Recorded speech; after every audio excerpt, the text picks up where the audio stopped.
Hello friends, IT technical zone में आपका हार्दिक स्वागत है। प्रिय विद्यार्थियों, कैसे हो? आशा करता हूं कि सभी विद्यार्थी स्वस्थ होंगे। आज का लेटेस्ट टॉपिक रहेगा fitter, fitting tool and machine.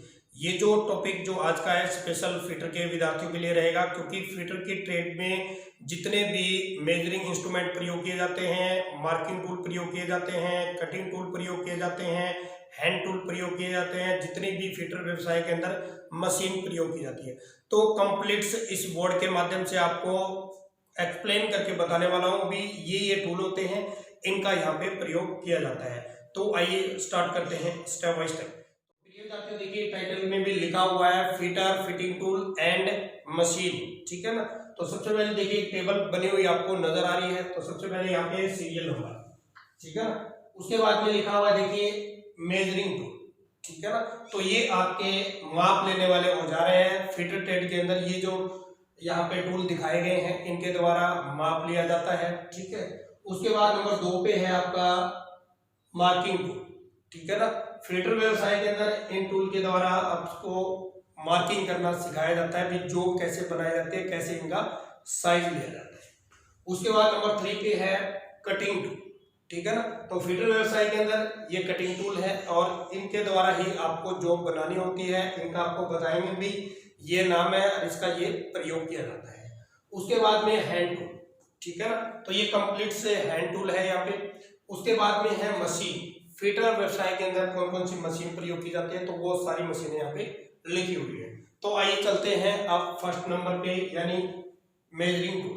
तो सबसे पहले बीए साथियों 1 नंबर पे जानेंगे, ठीक है ना, सटील रूल, ठीक है ना। सटील जो रूल होता है यह किसी भी जॉब का माप लेने के लिए स्टील रूल का प्रयोग किया जाता है। और अगर मेटल की मैं बात करूं तो ये स्प्रिंग स्टील और स्टेनलेस स्टील के बनाए जाते हैं, ठीक है ना। अधिकतर जो स्टील जो रूल है वो हमेशा स्टेनलेस स्टील के बनाए जाते हैं, इसलिए बनाए जाते हैं ताकि उसके ऊपर जंग न लगे। स्टील जो रूल होता है वो 150 mm, 300 mm और 600 mm की रेंज तक ये मार्केट में मिलते हैं। और स्टील रूल के ऊपर हमेशा जो ग्रेजुएशन होती है वो 1 इंच की, ठीक है। उसके बाद में आधा इंच का उस पर निशान होता है, 1 सेंटीमीटर का निशान होता है और mm का निशान होता है। और जो आधा mm की एक्यूरेसी के अंदर जो स्टील जो रूल है वो किसी भी जॉब का माप आसानी से चेक कर सकता है, यानी 0.5 mm। तो ये था आपका स्टील।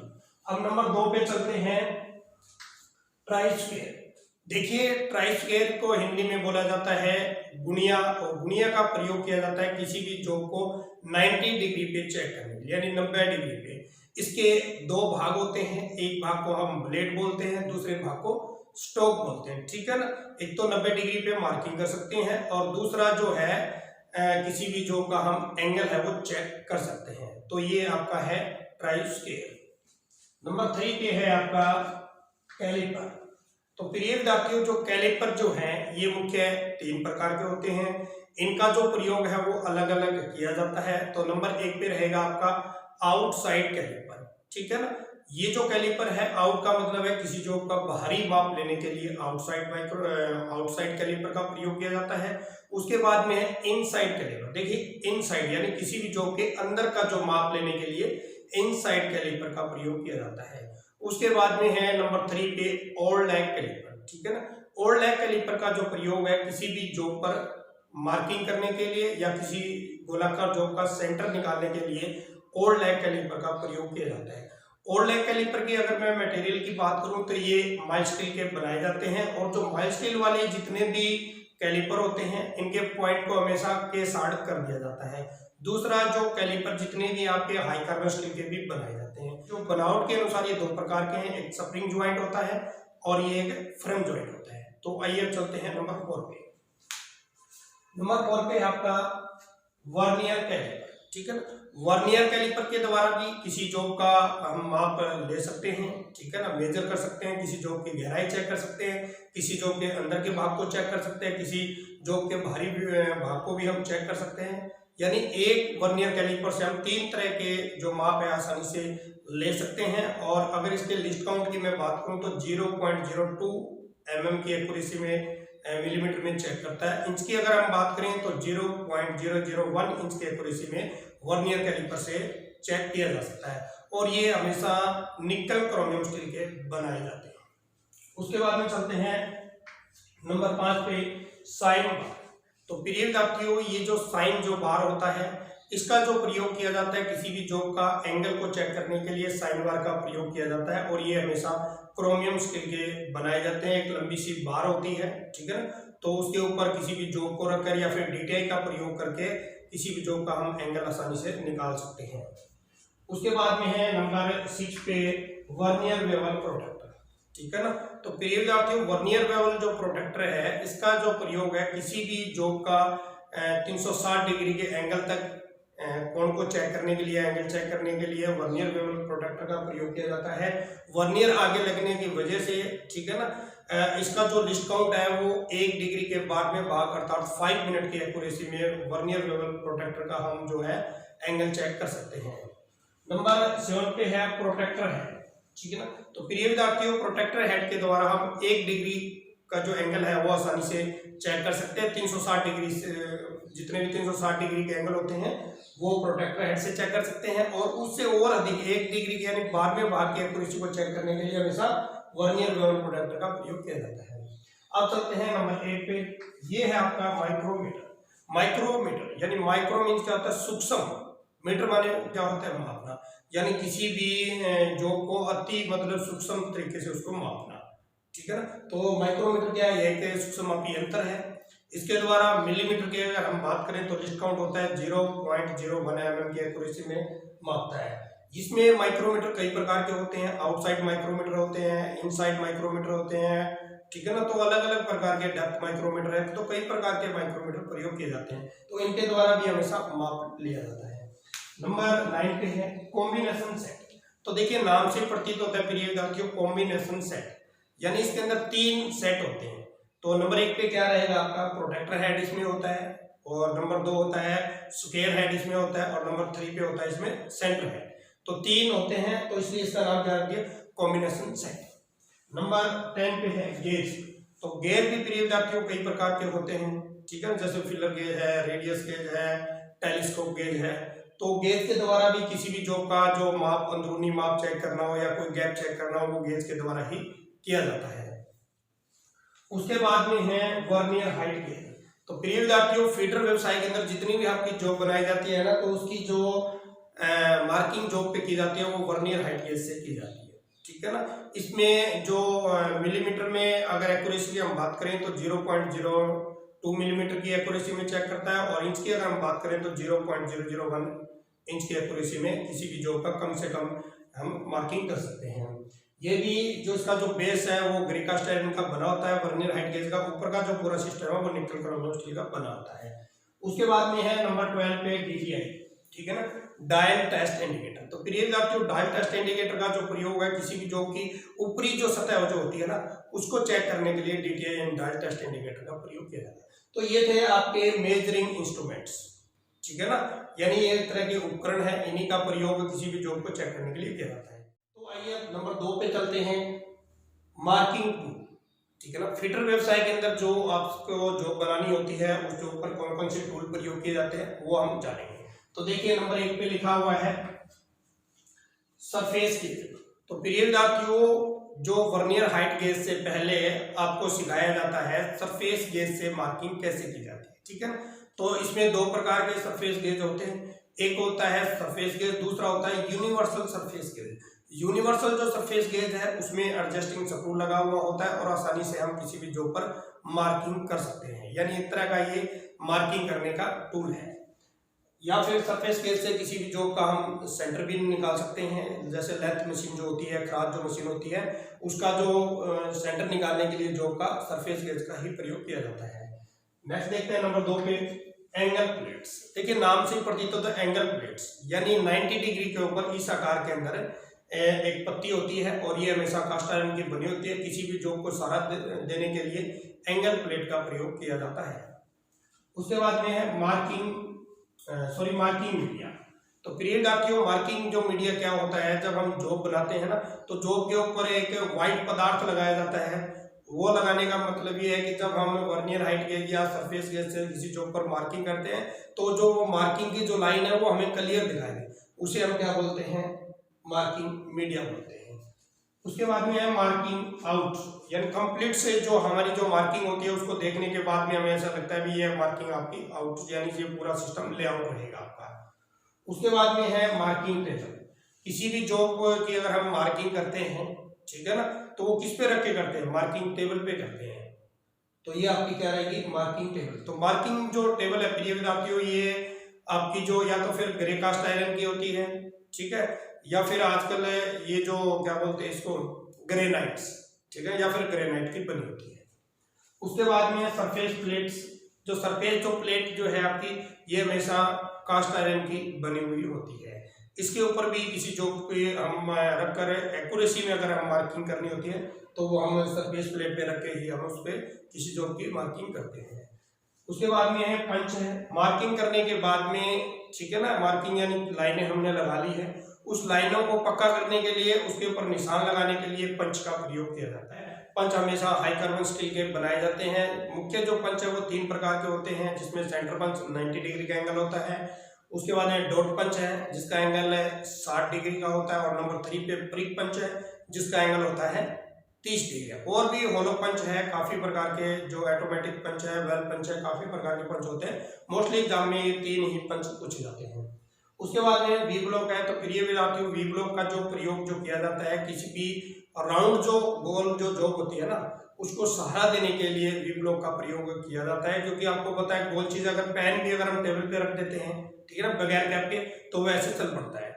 तो इसीलिए जो गोल जो जॉब होती है उसकी मार्किंग करने के लिए वी ब्लॉक के ऊपर इसको आसानी से रख दिया जाता है। उसके बाद उस पर मार्किंग की जाती है। वी जो ब्लॉक होते हैं ये हमेशा कास्ट आयरन के बनाए जाते हैं। उसके बाद में है कॉम्बिनेशन सेट। उसमें भी प्रिय विद्यार्थियों कॉम्बिनेशन सेट आया था, क्योंकि ये भी एक मार्किंग टूल है, क्योंकि कॉम्बिनेशन सेट से भी हम मार्किंग कर सकते हैं। मेजरिंग में इसलिए लिया था क्योंकि हम इसके द्वारा हम माप भी ले सकते हैं। उसके बाद में है आपका स्क्राइबर, ठीक है ना। स्क्राइबर का प्रयोग क्या होता है प्रिय विद्यार्थियों, एक लंबा सा पतला सा तार होता है, एक तरफ से मुड़ा हुआ होता है या फिर सीधा होता है।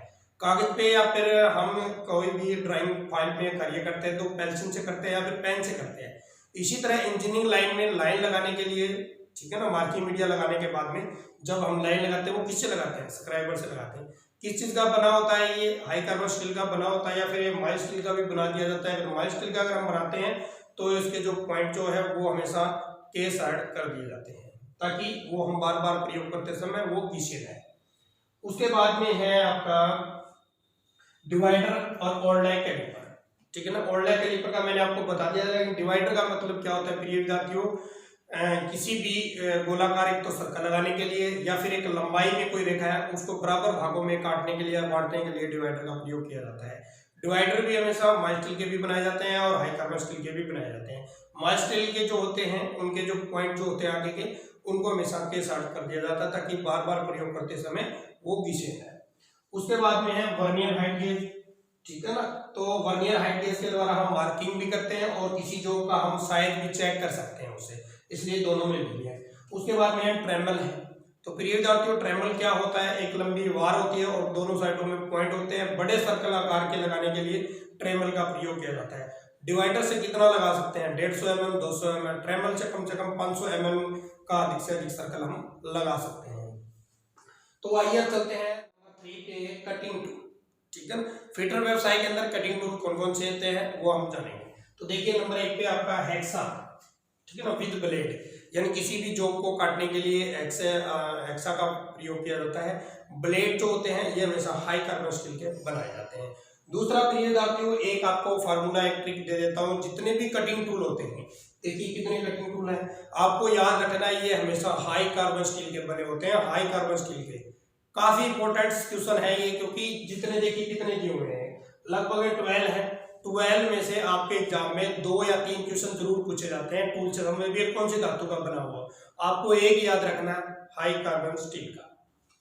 तो देखिए हेक्सा ब्लेड है वो हाई कार्बन स्टील के बने होते हैं। मोस्टली जो साइज अधिक प्रयोग किया जाता है वो 300 mm का ही किया जाता है। उसके बाद में फाइल है। फाइल किसको बोलते हैं, रेती को बोलते हैं, ठीक है। तो ये कई प्रकार की होती है, अकॉर्डिंग टू कट होती है, अकॉर्डिंग टू शेप होती है, अकॉर्डिंग टू ग्रेड, ठीक है ना। तो ये काफी सारी फाइलें प्रयोग की जाती है। ये हमेशा हाई कार्बन स्टील की बनाई जाती है। फाइल का जो साइज जो है वो उसके पॉइंट से लेके शोल्डर तक लिया जाता है। और अगर आपसे पूछे भी जो फाइल जो है इसका जो कौन सा भाग नरम होता है, तो हमेशा याद रखना है टैंग, ठीक है ना, जिसमें हैंडल लगाया जाता है वो फाइल का भाग हमेशा नरम होता है। फाइल के टीथ को क्या कर दिया जाता है, हार्ड एंड टेम्पर कर दिया जाता है, ताकि बार बार प्रयोग करने से वो घिसे नहीं। फाइल के कौन से भाग के ऊपर कंपनी का नाम और उसका स्पेसिफिकेशन यानी फाइल का साइज दिया हुआ है, हमेशा वो हिल के ऊपर ही आपको मिलेगा। तो ये काफी कुछ क्वेश्चन थे फाइल से संबंधित, क्योंकि फीडर व्यवसाय के अंदर फाइल के क्वेश्चन सबसे ज्यादा आते हैं और फाइल वर्क ही सबसे ज्यादा फीडर ट्रेड के अंदर करवाया जाता है। उसके बाद में है चीजल। तो प्रिय विद्यार्थियों, चीजल किसको बोलते हैं, छेनी को बोलते हैं, ठीक है ना। तो छेनी भी हमेशा हाई कार्बन स्टील की बनाई जाती है और छेनी क्या एक तरह का कटिंग टूल है। इसका प्रयोग किसी भी जॉब या किसी भी शीट को या किसी बार को दो भागों में काटने के लिए छेनी का प्रयोग किया जाता है। छेनी भी मुख्य कई प्रकार की होती है, वैसे मुख्य दो प्रकार की होती है, एक गर्म होती है, एक ठंडी होती है, एक हॉट चीजल होती है, एक कोल्ड चीजल होती है। कोल्ड जो चीजल है वो मुख्य 6 प्रकार की होती है। नेक्स्ट देखते हैं उसके बाद में ड्रिल। तो प्रिय विद्यार्थियों, यह कटिंग टूल है, इसका जो प्रयोग है किसी भी जॉब में गोलाकार सुराख करने के लिए ड्रिल का प्रयोग किया जाता है। तो ये ड्रिल भी कई प्रकार के होते हैं, ठीक है ना। एक टेपर सैंक होता है और दूसरा ट्विस्ट ड्रिल होता है, फ्लैट ड्रिल होते हैं, ठीक है ना। तो काफी सारे ड्रिल जो होते हैं ये हमेशा किसके बने होते हैं, हाई कार्बन स्टील के बने होते हैं ड्रिल। और ड्रिल का साइज कैसे लिया जाता है, उसके व्यास से लिया जाता है, ठीक है ना। उसके बाद में है रिमर। तो प्रिय विद्यार्थियों, रिमर भी एक कटिंग टूल है, ये भी हमेशा हाई कार्बन स्टील के बनाए जाते हैं। रिमर का प्रयोग कब किया जाता है, जब हम किसी भी जॉब में होल कर लेते हैं, ड्रिल कर लेते हैं, ठीक है ना। जब हम होल करेंगे ड्रिल के द्वारा तो उसके अंदर खुरदरा होता है, वो रफ सा बनता है, उसको अंदर से फिनिशिंग करने के लिए रिमर का प्रयोग किया जाता है। उसके बाद में है डाई है। तो डाई का प्रयोग प्रिय विद्यार्थियों क्या होता है, किसी भी राउंड, ठीक है ना, शेप पे किसी बार पे बाहरी चूड़ी काटने के लिए डाई का प्रयोग किया जाता है। डाई किसकी बनी होती है, हाई कार्बन स्टील की बनी हुई होती है। उसके बाद में है टेप। टेप है, यह कटिंग टूल है, यह भी हाई कार्बन स्टील का बना हुआ होता है। इसका जो प्रयोग है किसी भी होल में अंदरूनी चूड़ियां काटने के लिए टेप का प्रयोग किया जाता है। उसके बाद में है ग्राइंडर। तो ये भी कटिंग टूल में इसलिए ले लिया है प्रिय विद्यार्थियों, क्योंकि ग्राइंडर भी कहीं कटिंग का कार्य करता है। ड्रिल पे, चीजल पे, ठीक है, इन पे धार लगाने के लिए ग्राइंडर का प्रयोग किया जाता है। उसके बाद में है काउंटर सिंकिंग टूल, यानी जो आपका जो होल है कोई हमने कर दिया है, उसको अगर 90 डिग्री पे तिरछा करना है ऊपर की सिरे को, ठीक है ना, यानी हल्का सा उसको वेवल करना है, तो वो किससे करेंगे, काउंटर सिंकिंग टूल से करेंगे। उसके बाद में है काउंटर कोरिंग। जो ड्रिल किया गया होल है ना, उसको कुछ दूरी तक गहरा करना और साथ में वो बड़ा करेगा, उसको हम क्या बोलते हैं, काउंटर कोरिंग। उसके बाद में स्पॉट फेसिंग। कई बार क्या होता है कि आपने जॉब देखी होगी, ऊपर से उबड़ खाबड़ होती है ना, यानी ऊपर से रफ सी होती है, उसको सही करने के लिए स्पॉट फेसिंग टूल का प्रयोग किया जाता है। उसके बाद में स्क्रैपर। स्क्रैपर प्रिय विद्यार्थियों क्या होता है, जब कोई भी प्लेन सतह होती है या फिर राउंड आकार में होती है, अलग अलग स्क्रैपर का प्रयोग किया जाता है। उसकी ऊपरी सतह पर कुछ आइस स्पॉट्स उठे हुए होते हैं, यानी कई जगह जो स्थान है ऊंचे ऊंचे होते हैं, उनको खुरचा जाता है, ठीक है ना।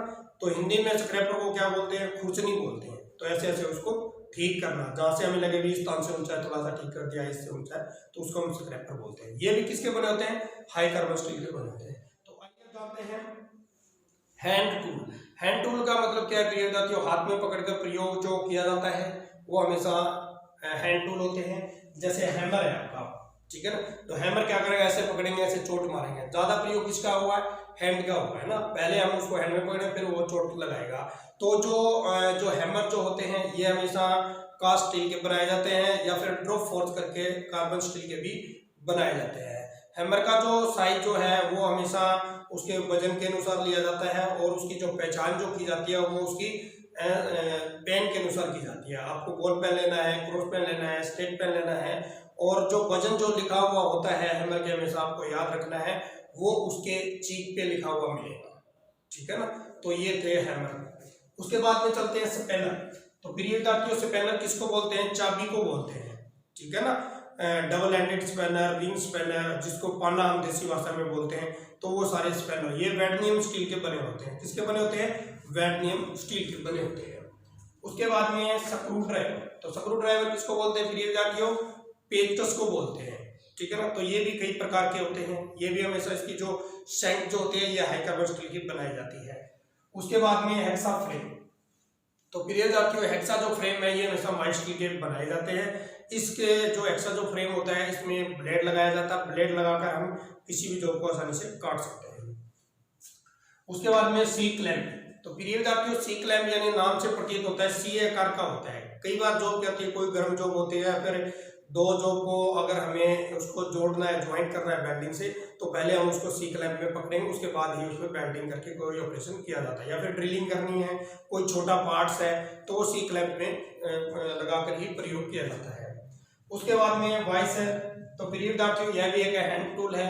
ये जो हमेशा क्या होता है किसी भी जॉब को पकड़ता है, ठीक है ना, वाइस, और इस वाइस में लगाकर किसी भी जॉब को आसानी से कटिंग की जाती है। यानी वाइस क्या है कि होल्डिंग डिवाइस है, यानी एक तरह का बांधने का ये साधन है। वाइस जो होती है जो हमेशा ये कास्ट आयरन की बनाई जाती है, ठीक है ना, यानी ढलुआ लोहे की। ये प्रश्न जो है कई बार एग्जाम में आता है कि जो वाइस है वो कौन सी धातु की बनी होती है? ये कास्ट आयरन की बनी होती है, यानी ढलुआ लोहे की बनी होती है। वाइस का जो साइज है वो हमेशा जा की चौड़ाई से लिया जाता है, ठीक है। कई विद्यार्थियों के दिमाग में ये होता है कि वाइस का जो साइज है वो ज्यादा जो खुलती है उससे लिए जाते हैं, लेकिन ऐसा नहीं है। जितनी जा की जो चौड़ाई होती है उसी के अनुसार उसका साइज लिया जाता है। जैसे 2 इंची, 3 इंची, 4 इंची, 5 इंची या 6 इंची। तो ये थी आपकी वाइस। उसके बाद में डाई स्टॉक। तो डाई कहाँ थी? डाई यहाँ पे थी, ठीक है ना। तो अकेली जो डाई है वो थ्रेडिंग नहीं बना सकती। हमेशा डाई स्टॉक के अंदर ही डाई लगाकर किसी भी राउंड जॉब पर हम चूड़ियां निकाल सकते हैं। उसके बाद में टेप रेंच। तो प्रिय विद्यार्थियों ये था आपका टेप। तो टेप क्या होता है? किसी भी जॉब में होल के अंदर हमेशा अंदरूनी जो चूड़ियां बनाने के लिए टेप का प्रयोग किया जाता है। टेप को पकड़ने के लिए हमेशा टेप रेंच का प्रयोग किया जाता है। तो आइए अब जानते हैं प्रिय विद्यार्थियों की फिटर व्यवसाय में मशीन कौन कौन सी प्रयोग की जाती है। तो ये देखिए इतनी सारी मशीनें हैं। तो नंबर 1 पे है आपकी लेंथ मशीन। लेंथ मशीन को हम बोलते हैं खराद मशीन, ठीक है ना। तो ये फिटर व्यवसाय के अंदर विद्यार्थियों को खराद चलाना, यानी लेंथ मशीन जैसे चूड़ियां कैसे कटती है, फेसिंग कैसे करनी होती है, टर्निंग कैसे करनी होती है, बोरिंग कैसे करनी होती है, काफी सारे ऑपरेशन बच्चों को फिटर व्यवसाय में सिखाया जाता है लेंथ मशीन के ऊपर। उसके बाद में ड्रिलिंग मशीन। तो प्रिय विद्यार्थियों किसी भी जॉब में ड्रिल करने के लिए ड्रिलिंग मशीन का प्रयोग किया जाता है। तो कई प्रकार की ड्रिलिंग मशीन फिटर व्यवसाय में आती है। उसके बाद में है ग्राइंडर, ठीक है ना। तो ग्राइंडर क्या होता है? किसी भी टूल पर धार लगाने के लिए, ठीक है ना, या फिर किसी जॉब को घिसने के लिए ग्राइंडर का प्रयोग किया जाता है। उसके बाद में है वेल्डिंग। तो प्रिय विद्यार्थियों वो वेल्डिंग जो मशीन है फिटर व्यवसाय के अंदर विद्यार्थियों को वेल्डिंग करना भी सिखाया जाता है, भी कैसे कैसे वेल्डिंग करनी होती है। कंप्लीट जो वेल्डिंग का जो चैप्टर है तो पूरा वेल्डिंग विद्यार्थियों को सिखाया जाता है और उनको निपुण उसमें बना दिया जाता है। उसके बाद में है लेटेस्ट जो सिलेबस के अंदर कुछ सिलेबस बढ़ा है हमारा, तो उसके अंदर हाइड्रोलिक सिस्टम बताया गया है। हाइड्रोलिक प्रिय विद्यार्थियों क्या होता है? जैसे आपने देखा होगा कि जो डंपर वगैरह जो होते हैं या फिर बाइक के जो शॉकर होते हैं वो हाइड्रोलिक सिस्टम ही तो है, ठीक है ना। तो वो एक नया सिलेबस आया, वो मशीनें भी ITI के अंदर अवेलेबल विभाग के द्वारा करा दी गई है। वो विद्यार्थियों को उसके बारे में भी प्रशिक्षण दिया जा रहा है। उसके बाद में है न्यूमेटिक प्रिय विद्यार्थियों, यानी हवा से सिस्टम को अपडेट करना, ठीक है ना। उसके बाद में है आपका कंप्रेसर। तो कंप्रेसर तो आपने देखा कि हवा कैसे किसमें भरी जाती है। जैसे गाड़ी के टाइप में जो हम हवा भरवाते हैं उनके पास एक कंप्रेसर होता है जो कि हवा को स्टोरेज करता है। उसके बाद में है पावर सा, यानी किसी भी जॉब को कटिंग करने के लिए, ठीक है ना, पावर सा का प्रयोग किया जाता है। तो प्रिय विद्यार्थियों ये कंप्लीट जो फिटर व्यवसाय के जो टूल थे तो अलग अलग करके मैंने आपको बता दिए हैं भी इन टूल का प्रयोग ऐसे किया जाता है। आशा करता हूँ कि ये वीडियो आपको जरूर पसंद आई। फिर मिलता हूँ एक नई वीडियो, एक नए टॉपिक। तब तक आपको जय हिंद, जय भारत, वंदे मातरम।